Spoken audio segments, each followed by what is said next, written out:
個水喉咧應該個喉芯就壞咗啦，咁漏水啦，咁下低嗰個曲車閘仔都閂唔實，閂到而家都係漏水漏到咁，閂唔到，開又開唔到啊！由於換喉芯咧就冇100%把握嘅，買零件翻嚟嘅時候咧穩陣啲咧就會買埋嗰個水龍頭，啱啱咧就速遞到咗啦。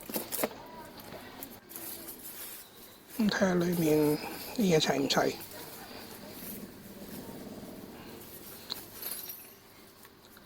呢個咧就係陶瓷芯，即係跟翻同一個規格。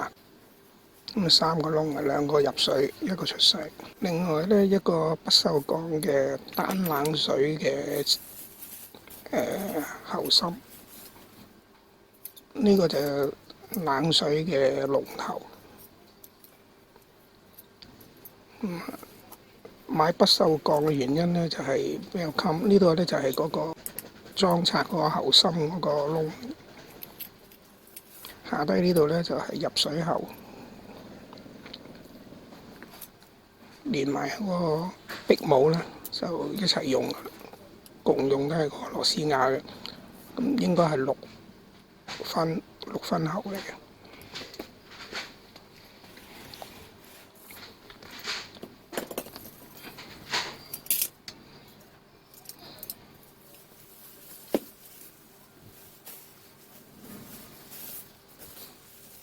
不鏽鋼咧就喺香港嘅水有氯氣同埋有氟嘅情況之下咧，抗腐蝕能力比較高，所以咧都係用不鏽鋼咧就比較襟用啲。呢個咧就係冷熱水嘅水龍頭啦，呢個廚房用。咁高嘴啦，有個霧化器啦。呢個就係擺喉芯嘅位置啊。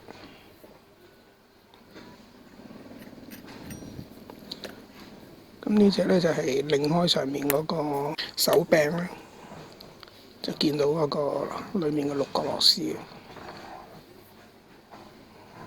咁裡面已經有一個掣芯喺裡面嘅啦，一個喉芯喺裡面。咁下低有2個入水口。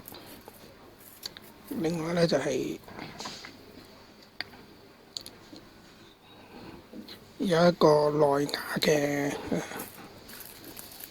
螺絲咧，係攞嚟鑲住嗰個螺絲管咧，係將佢收落去嗰個面板嗰度嘅，或者係嗰個星盤嗰個面嗰度嘅。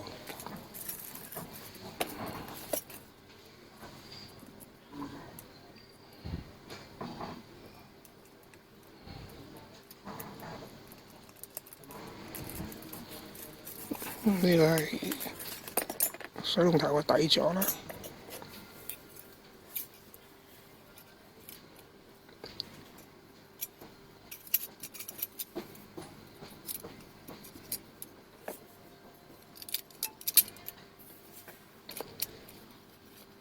咁螺絲管咧收咗落去嗰個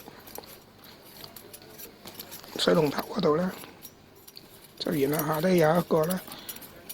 設計得比較好嘅咧，人性化就好似呢隻咁樣咧，係基本上係唔需要用任何工具咧，就可以將嗰個水龍頭咧收實喺嗰個面板上面嘅。因為下低咧有一個比較大嘅，可以用手握住嘅，借到力。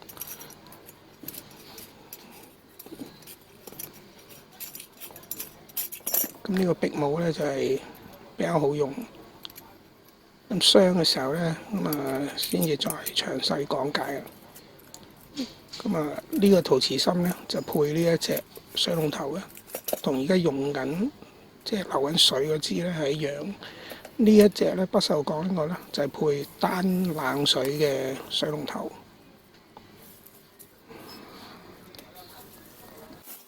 冚住個窿嗱。因為避免咧嗰粒螺絲跌咗啦，就揾唔翻咧。咁嗱，嗰個螺絲咧，應該有個螺絲窿喺度。咁咧要慢慢感受個窿喺邊度，係有粒六角匙嘅。好啦，得啦，嚟你鬆，一路鬆啊！鬆佢掹咗出嚟就得㗎啦，唔使鬆晒嘅，唔使鬆晒扭螺絲，掹出嚟一試下，係啦，扭螺絲就喺度啦，唔使鬆晒出嚟㗎，鬆咗出嚟跌咗落去就周圍揾㗎啦。咁咧要擰呢個出嚟，係啦，呢個逼死佢㗎。嗱，呢個就喉芯啦，應該裏面有啲嘢喎，呢個陶瓷芯。因為冷熱水嘅，應該呢度睇下呢度咧，應該係裏面爛咗啦。咁咧嗱，要留意下嗰個有兩個腳嘅，咁裏面咧係對翻個位嘅。咁咧個直徑要一樣先得。咁啊對準呢個窿。咁咧最主要嘅就係呢幾粒膠咧，呢啲舊嘅咧，呢度已經冇晒彈性啦，需要漏水嘅啦。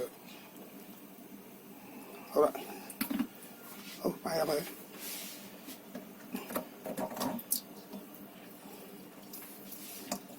要靠呢個逼死嘅，靠呢個逼死嘅。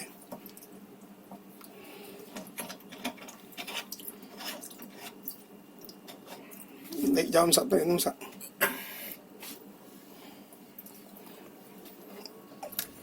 睇嚟咧就換咗喉芯都係漏水，應該裡面有啲嘢咧係出咗問題。咁啊，慢慢研究啦，直頭成支換咗去，咁啊簡單快捷啦。換咧就由於個櫃底好難拍攝，咁啊另外先至再拍一段片啦，做講解嘅喺個工作室裏面再做。而家咧就換咗新嘅水龍頭啦。咁一切正常。咁下次再換嘅時候咧，應該換芯就唔得啦，因為跟呢個標準唔買咧，應該個喉芯應該係夾嘅。冷熱水同埋一齊或者分開都可以啦，非常之暢順。